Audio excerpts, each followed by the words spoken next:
Olá, professor, tudo bem? Meu nome é Lucy Kelly. A minha equipe é composta pelo Alan, pela Amanda e pela Sabrina. E hoje a gente vai discutir um pouco sobre a ecodinâmica e os problemas do meio ambiente. Eu vou desenvolver um pouquinho da parte da introdução, juntando com algumas definições e conceitos. A gente usou o texto que o senhor deixou como referência principal. E a gente encontrou uma aula bem legal também no YouTube que a gente colocou nas referências finais, porque vale a pena dar uma olhada. E um ponto bem interessante da gente começar a refletir sobre o texto do Jean é como ele coloca a ecodinâmica, que no meu ponto de vista nem pode ser considerada um bem total ou até mesmo um alarmante. O fato é que ela precisa ter um domínio maior para que não seja desequilibrada. O primeiro ponto que ele deixa bem claro é que a ecodinâmica é uma diversidade de ecossistemas que podem ser locomovidos, transformados ou até mesmo destruídos. O próprio Jean ele cita com muita clareza e uma percepção muito boa de que há necessidade de fazer inventários, que justamente são a parte do domínio que eu citei anteriormente, e que esses inventários eles são pensados para que cada ecossistema seja bem inserido em um local favorável ao seu desenvolvimento, para que esses ecossistemas sejam preservados, criados e equilibrados de uma forma bem harmônica. Agora, dando continuidade ao tema, a minha colega Amanda vai falar um pouquinho sobre a parte que ela foi designada. Olá a todos, olá professor Felipe Monteiro, eu me chamo Amanda Negreiros e eu vou dar continuidade sobre a exemplificação de alguns conceitos que Jean Tricart formulou. Como o próprio Jean Tricart cita, utilizando como exemplo os campos de dunas, pode-se representar e entender de forma bem demonstrativa o assunto sobre a ecodinâmica e os problemas do meio ambiente. Tricart ele se refere aos campos de dunas como fator edáfico. Na verdade, esses fatores edáficos eles são aqueles que regulam o solo e que influenciam na distribuição e abundância da flora e fauna. Referente a isso, Tricart analisou alguns fatores edáficos do solo dos campos de dunas, observando a sua textura, sendo material arenoso contendo grãos de sílica, magnetita e o quartzo, que são moldados e mantidos agrupados através da ação do vento ou da água, sendo assim um processo que é formado gradativamente. Através disso, poucas espécies vegetais podem viver nessas condições, assim sendo uma limitação, sobretudo no processo de reprodução e desenvolvimento das plantas, como cita Tricart. O que realmente acontece é que as dunas elas não apresentam condições físico-químicas adequadas para a adaptação de certos organismos. Devido a essa limitação, as plantas que se reproduzem por sementes enfrentam condições de vida de reprodução muito mais desfavoráveis do que as plantas aptas para mergulho natural.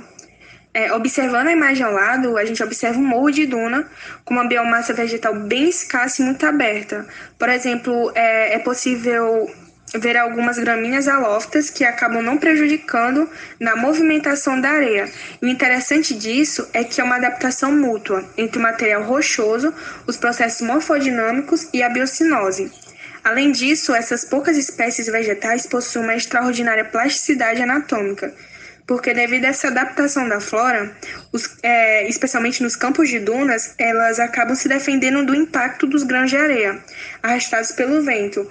Então, elas desenvolvem uma estrutura que são lenhosas e resistentes, possuindo folhas bastante reduzidas e raízes bem protegidas.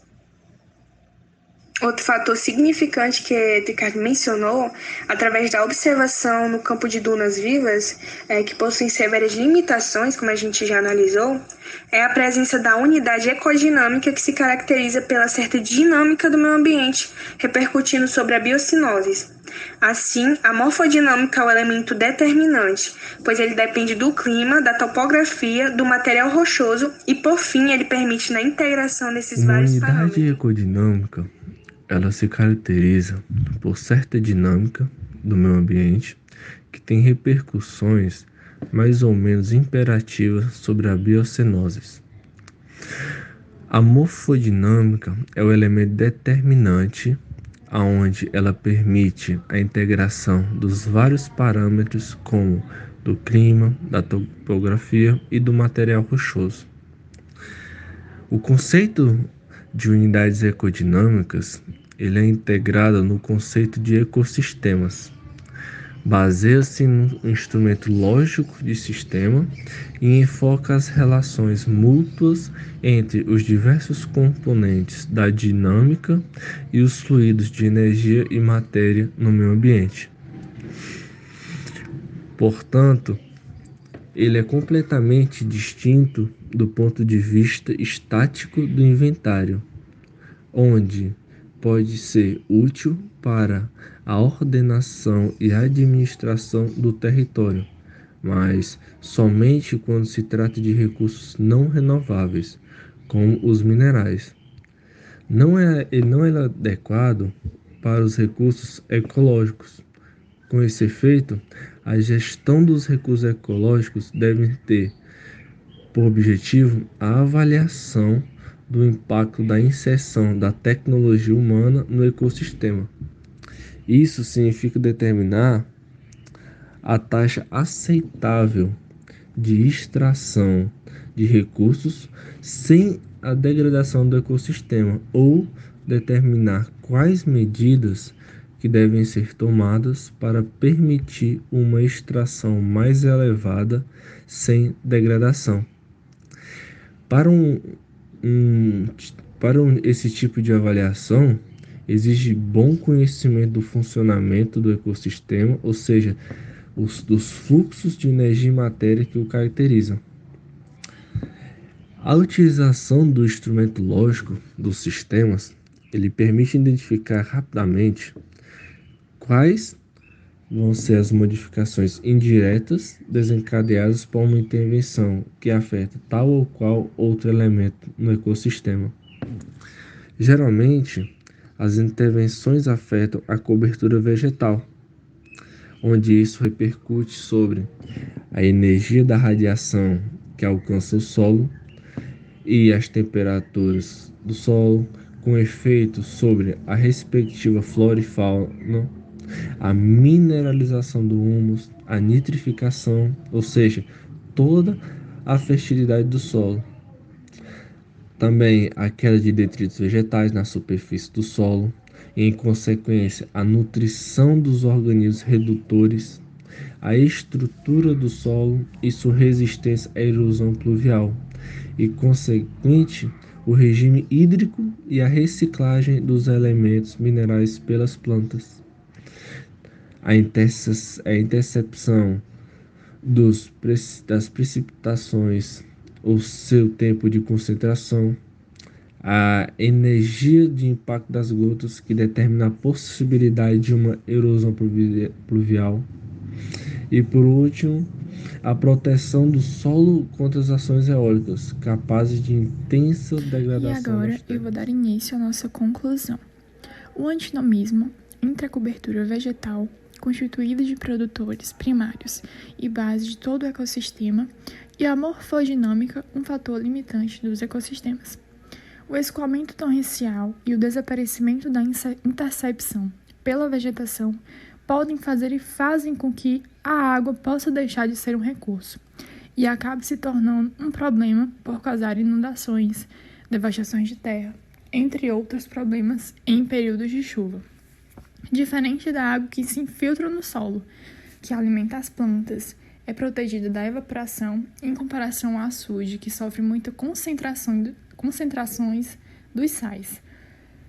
Esse armazenamento no solo é de fundamental importância, principalmente nos períodos de estiagem, pois tem bastante valor econômico, pois ajuda na irrigação, abastecimento da população e de algumas indústrias. Muitas vezes se percebe o quão irresponsável é o uso dos nossos recursos naturais e ecológicos e a forma como ele é administrado, que às vezes só é pensado na economia e qual vai ser a renda extra em cima daquilo. Muitas vezes se percebe o quão irresponsável é o uso dos nossos recursos naturais e ecológicos e a forma como ele é administrado, que às vezes só é pensado na economia e qual vai ser a renda extra em cima daquilo, não pensando nos problemas que serão acarretados em um futuro bem próximo. Quanto à questão ambiental, a forma mais eficiente de lidar com esse dinamismo de forma sempre positiva seria fazendo inventários de como possibilitar a criação de cada ecossistema para cada ambiente coeso a ele, de modo geral. Pesquisas de como fazer essa dinâmica acontecer, sempre de forma muito proveitosa, tal que seja menos desgastante para o meio ambiente, revitalizando espécies atingidas, equilíbrio e conservação das demais espécies. A maneira dinâmica de abarcar todos esses problemas permite, por conseguinte, introduzir critérios de ordenação e gestão de territórios. A decisão, naturalmente, é do poder público, que antes de decidir, deve estar ciente das consequências de todas as suas decisões. E, por fim, está aqui as fontes que foram utilizadas no trabalho. Obrigada pela atenção de todos.